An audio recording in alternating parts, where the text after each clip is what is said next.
Olá, sejam muito bem-vindos. Hoje a gente vai mergulhar em um dos pilares da internet como a conhecemos, o Amazon S3.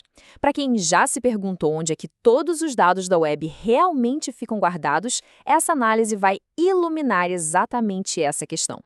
É uma boa pergunta, né? Vale a pena parar para pensar um pouquinho. As fotos, os vídeos, os sites que a gente acessa todo santo dia, nada disso simplesmente flutua por aí, no ar. Tudo isso está guardado em algum lugar físico e o Amazon S3 é, sem dúvida, um dos maiores e mais importantes desses lugares. Então, vamos entender como é que ele funciona. Bom, e aqui está o nosso mapa do caminho para hoje. A gente começa com os conceitos básicos, depois passa rapidinho pela configuração, aí a gente cria nosso primeiro espaço de armazenamento, aprende a gerenciar o que tem lá dentro e, por fim, vê o que fazer depois. É uma jornada bem tranquila, do início ao fim. Vamos lá, então, começando pela grande pergunta. Afinal, o que é o S3? A melhor maneira de pensar nele é como um gigantesco arquivador digital, quase infinito. O nome oficial, S3, vem de Simple Storage Service. E olha, o nome já diz praticamente tudo. É um serviço feito para uma coisa, e só uma coisa: guardar objetos, que é só um jeito mais técnico de falar arquivos, de um jeito simples, que cresce conforme a necessidade e que pode ser acessado de qualquer canto do mundo. O primeiro conceito super importante é o de bucket. Imagina que o S3 é um complexo de armazenamento imenso. O bucket é a sua unidade pessoal lá dentro. É como um container que tem um nome único e é onde todos os nossos arquivos vão ficar. E a regra é bem clara. Tudo, absolutamente tudo no S3 precisa estar dentro de um bucket. E o que a gente coloca dentro do nosso bucket, dessa nossa unidade de armazenamento? A gente coloca objetos. Um objeto nada mais é do que o arquivo em si, a foto, o documento, o vídeo, junto com algumas informações sobre ele, que a gente chama de metadados. São basicamente as caixas que a gente guarda no nosso espaço. Certo, agora que os conceitos estão mais claros, como é que a gente começa de fato? Antes de criar o nosso depósito, a gente precisa, claro, das chaves de acesso. O processo é bem direto, viu? Primeiro, é preciso criar uma conta na AWS, que é a plataforma da Amazon Web Services. E segundo, um passo muito importante, criar um usuário específico com permissões de administrador para usar no dia a dia. E aqui entra uma dica de segurança que é fundamental e vem direto da documentação oficial. Pensa assim, o usuário raiz é a chave mestra de um prédio inteiro. Ninguém usa a chave mestra para abrir a porta do próprio apartamento todo dia, né? Para isso, se usa uma chave separada. Aqui, essa chave separada é o usuário administrativo. É uma prática de segurança que não dá para ignorar. Beleza, com as chaves na mão, chegou a hora de demarcar o nosso território. Vamos criar o primeiro bucket. E a primeira coisa a fazer é dar um nome para ele. E aqui, olha, tem um detalhe super importante que precisa ficar claro. A diferença entre o nome de um bucket e o nome de um arquivo. O nome do bucket precisa ser único no mundo inteiro. Isso mesmo, ninguém mais em toda a AWS pode ter um bucket com o mesmo nome. É como um domínio de site, tipo .com.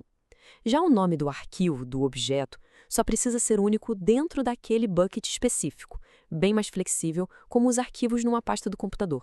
E para dar esse nome, existem algumas regras bem rígidas.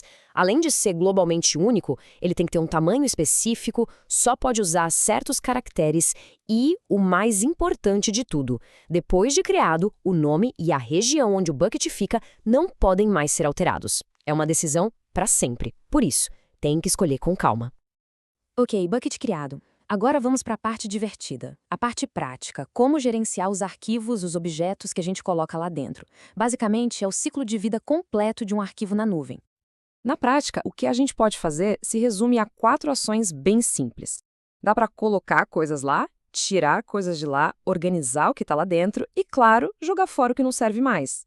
Enviar, baixar, copiar e excluir. Vamos ver cada um rapidinho.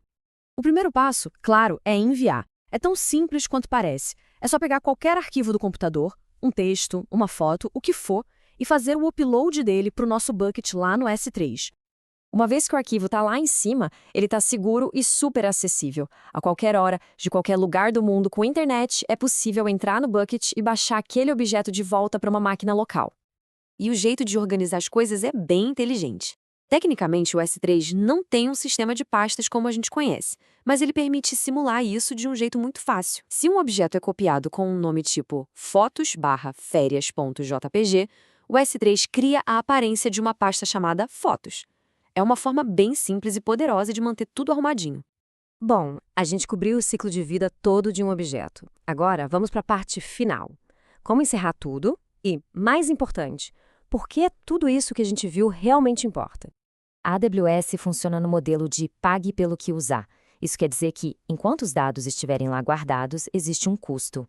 Por isso que essa citação da documentação é um conselho de ouro. Quando terminar de usar, é fundamental apagar tudo para não ter cobranças inesperadas. Mas calma, não precisa se assustar com a palavra custo. A parte mais incrível é que seguir todo esse passo a passo inicial, criar um bucket, enviar um arquivo, baixar de volta, custa menos de $1. Isso mostra o quão acessível é começar a usar uma tecnologia tão poderosa. E por que é tão legal aprender isso? Porque o S3 é a base de uma infinidade de coisas que a gente usa todo dia. Desde backups super seguros para recuperação de desastres, passando pela hospedagem de sites inteiros, a distribuição de vídeos para plataformas de streaming, até entrega de programas e aplicativos. As possibilidades são gigantescas. E para fechar, um aviso muito, muito importante. Lembra que os nomes dos buckets são únicos no mundo todo? Pois é. Se um bucket é apagado, aquele nome fica livre de novo. Mas não há garantia nenhuma de que será possível pegá-lo de volta. Outra pessoa pode registrar primeiro. Então a regra é: só apague um bucket se tiver certeza absoluta de que aquele nome nunca mais será necessário. Bom, e assim a gente chega ao fim. A tecnologia para armazenar praticamente qualquer volume de dados de forma segura e barata está ao alcance de todo mundo. A verdadeira pergunta que fica no ar é: com acesso a um armazenamento que é na prática infinito, o que daria para construir? Fica aí a reflexão. Muito obrigada pela companhia.